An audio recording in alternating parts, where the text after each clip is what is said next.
तीर्थनगरी पुष्कर में आज से महाशिव सेवा सदन में 23वां साधनाम चिंतन शिविर का शुभारंभ हुआ, जिसमें शंकराचार्य स्वामी नित्यानंद जी महाराज ने आज कहा कि धर्म के प्रति लोग आज भटकते जा रहे हैं, धर्म के प्रति आस्था रखें और बच्चों को सांस्कृतिक बढ़ाएं। इस अवसर पर उन्होंने कहा कि भगवान की शरण में जाना भी धर्म होता है, इसलिए धर्म को कभी नहीं छोड़े और संस्कार को कभी नहीं छोड़े। आज 10 से 12 बजे तक सुबह और शाम को 4 से 7 बजे तक प्रतिदिन, यानी कि 13, 14, 15 तारीख को शंकराचार्य स्वामी नित्यानंद जी महाराज बच्चों को और जो धर्म प्रेमी हैं उन सभी को ये बताया जाएगा कि आज हिंदू धर्म कैसे बट रहा है, हिंदू धर्म कैसे धर्म के प्रति मोह भंग होता जा रहा है। इसलिए धर्म के प्रति जोड़ा जाए उनको और धर्म को कभी नहीं छोड़े, क्योंकि अपना धर्म ही सबसे बड़ा संस्कार है। इसलिए धर्म के प्रति मोह भंग नहीं करें और बच्चों को भी संस्कारिक बनाएं और धर्म के प्रति जोड़ने का प्रयास करें। उन्होंने कहा कि हिंदुओं की दुर्गति होती जा रही है, हम ये चाहते हैं कि सभी हिंदू एक हो और शीघ्र भारत को हिंदू राष्ट्र घोषित किया जाए। ये हमारा अभियान शुरू हुआ है और आगे लगातार जारी रहेगा जब तक हम भारत को हिंदू राष्ट्र घोषित नहीं किया जाए। मैं अनिल कुमार पासवान, बदलता पुष्कर संपादक। का भी शासन क्रम सावधान, केंद्र का भी शासन क्रम सावधान, पूरे विश्व का शासन क्रम सावधान। सृष्टि की संरचना और मानव जीवन की सार्थकता जिसमें सर्विक है, ज्ञान प्राप्त करके ही विकास को परिभाषित और क्रियान्वित करना उचित है। फिर से सृष्टि की संरचना का जो प्रयोजन है और मानव जीवन की सार्थकता जिसमें सन्निहित है, उसको समझे बिना विकास को परिभाषित और क्रियान्वित करने पर विकास के गर्भ से विस्फोट प्राप्त होता है। पूरे विश्व में आजकल विकास के गर्भ से विस्फोट ही प्राप्त हो रहा है। इसलिए सृष्टि की संरचना का और मानव जीवन की सार्थकता का ज्ञान होना चाहिए। सृष्टि की संरचना का प्रयोजन क्या है? श्रीमद् भागवत 10वां स्कंध अध्याय 87 श्लोक 2। 10वें स्कंध में वेदस्तुति नामक एक अध्याय है। श्रीमद् भागवत 10वां स्कंध अध्याय 87 श्लोक के प्रयोजन का वर्णन किया गया है। श्रीमद् भागवत 10:87-2। बुद्धिन्द्रिय मन प्राणांजनानाम सदा प्रभु मात्रार्थम च भवार्थम च आत्मने कल्पनाय च। महासर के प्रारंभ में करुणा वर्णालय सच्चिदानंद स्वरूप सर्वेश्वर ने अकृतार्थ प्राणियों को कृतार्थ होने का अवसर प्रदान करने की भावना से उन्हें देहेंद्रिय प्राणांतकरण से युक्त जीवन प्रदान किया। हमारे वाक्य तो ऐसे ही होते हैं। महाप्रलय के बाद महासर के प्रारंभ में करुणा वर्णालय सच्चिदानंद स्वरूप सर्वेश्वर ने अकृतार्थ जीवों को श्रीधरी टीका के अनुसार अर्थ, काम, धर्म और मोक्ष संयत पुरुषार्थ चतुष्टय की सिद्धि हो सके।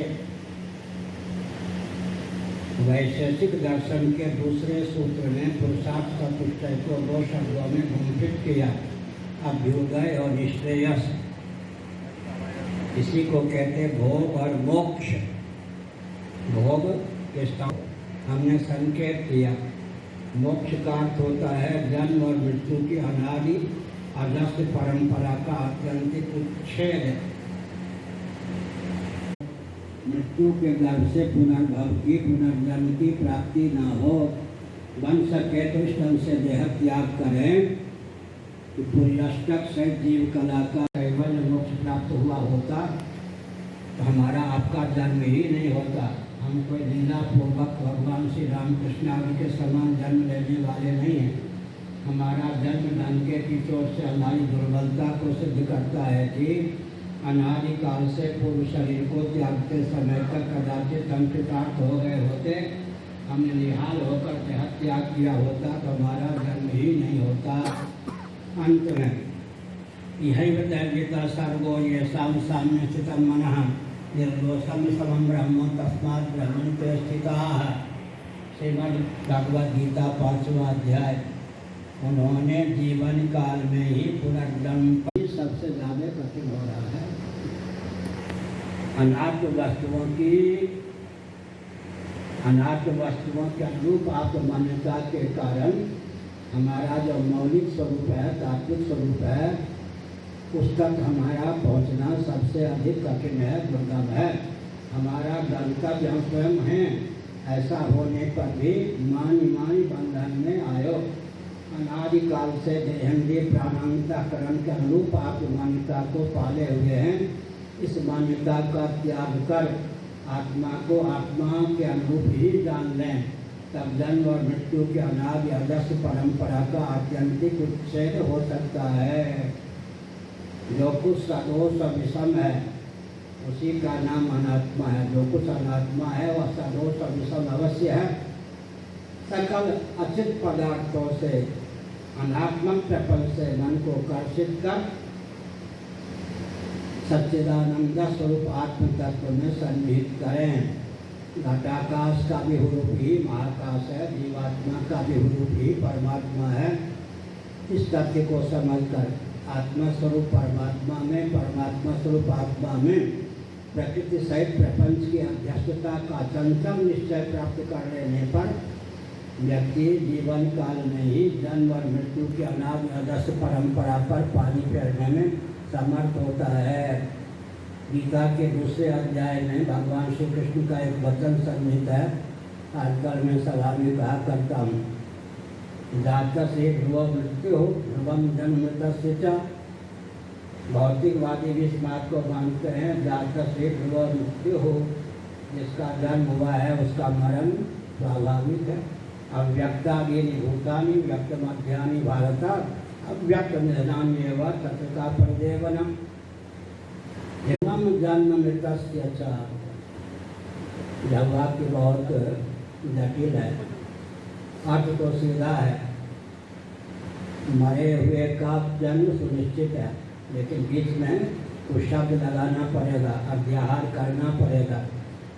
जो अकृतार्थ होकर देह त्याग करता है, मरता है, उसका जन्म भी सुनिश्चित है। बहुत ऊंची बात। ट्रेन से यात्रा करनी हो, आरक्षण करना है बुद्धिमानी, लेकिन हम लोग इतने बुद्धिमान हैं, एक जीवन में 10-10 हजार जन को बुक कर लेते हैं।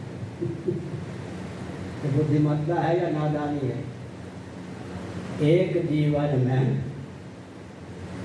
10-10 हजार जन को की योग्यता को पाल लेते हैं। आयुक्त का अर्थ होता है 10,000। काकभूषुंडी ने अपने जीवन पूर्व जीवन का अंकन किया रामचरितमानस में। कोटि कोटि नमन भगवान आपके शिक्षण का लिए। भगवद गीता के 18वें अध्याय का 66वां श्लोक है, मामेकम शरणम व्रज। भगवान श्री कृष्ण अर्जुन को कहते हैं कि तुम मेरी शरण में आ जा, मैं तुझे सब पापों से मुक्त कर दूंगा। इसकी व्याख्या भगवान कहते हैं। मामेकम शरणम व्रज, यह भी धर्म ही है। भगवान की शरणागति, एकमात्र भगवान की शरणागति सर्वोत्कृष्ट धर्म है। धर्म के लिए धर्मों के त्याग का यहाँ उपदेश है। ये तो धर्म्यामृतमिदं धर्म्यम संवाद मावयोः। यह न समझें कि भगवान धर्म के पक्षधर नहीं थे। सर्वधर्मान् परित्यज्य मामेकं शरणं व्रज, व्रज अवगच्छ निश्चित। यह भी धर्म है। शरणागति सबसे उत्कृष्ट धर्म है। मामेकम, मुझे एक के प्रति, तमेव शरणं गच्छ सर्वभावेन भारत। भगवान बड़े विनोदी, अर्जुन बड़े पारखी। भगवान ने कहा, ईश्वर सर्वभूतानां हृदयेषु तिष्ठति। रामायण,